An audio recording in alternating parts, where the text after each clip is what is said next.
Nobel আমার সাথে শারীরিক সম্পর্ক করার জন্য আমাকে প্রচন্ড জোর জবরদস্তি করে, আর বিয়ে ছাড়া এগুলো তো হচ্ছে যে খারাপ। প্রতারণার মাধ্যমে অর্থ আত্মসাতের অভিযোগে গায়ক মাইনুল আহসান নোবেল, তার মা ও স্ত্রীসহ ৫ জনের বিরুদ্ধে গ্রেফতারি পরোয়ানা জারি করেছেন আদালত। ঢাকার মেট্রোপলিটন ম্যাজিস্ট্রেট রাজু আহমেদ পিবিআইয়ের দাখিল করা তদন্ত প্রতিবেদন আমলে নিয়ে এই আদেশ দেন।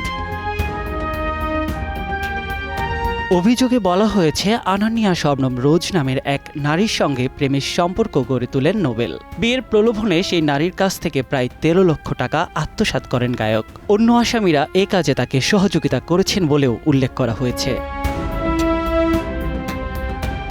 ভুক্তভোগী জানিয়েছেন, দুই পরিবারের মাধ্যমে তাদের বাগদান সম্পন্ন হয়েছিল। তবে সামাজিকভাবে বিয়ের কথা জানালে তাকে নোবেলের স্টুডিওতে টর্চার সেলে একদিন আটকে রাখা হয়। আইন দিয়ে তাকে দমন করতে পারবে না বলে নোবেল প্রায় তাকে ভয় দেখাতো। ওই যে আইন দিয়ে আমারে দমন করবা, ওই রকম কিন্তু কোনো সুযোগ আমি তোমায় দিব না। বাদীপক্ষের আইনজীবী সাজিদুল ইসলামের ভাষ্য, গত বছরের ১৩ আগস্ট আদালতে মামলাটি করা হলে বিচারক পিবিআইকে তদন্তের নির্দেশ দেন। তদন্ত শেষে পিবিআইয়ের এসআই নুরুজ্জামান অভিযোগের সত্যতা পাওয়া গেছে মর্মে প্রতিবেদন দাখিল করেন। পরবর্তীতে মামলার ধার্য দিনে গ্রেফতারি পরোয়ানা চেয়ে আবেদন করলে তা মঞ্জুর করেন আদালত।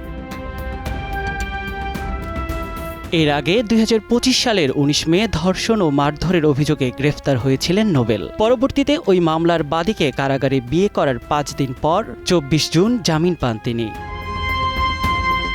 নিয়াত শুভ, সময় সংবাদ, ঢাকা।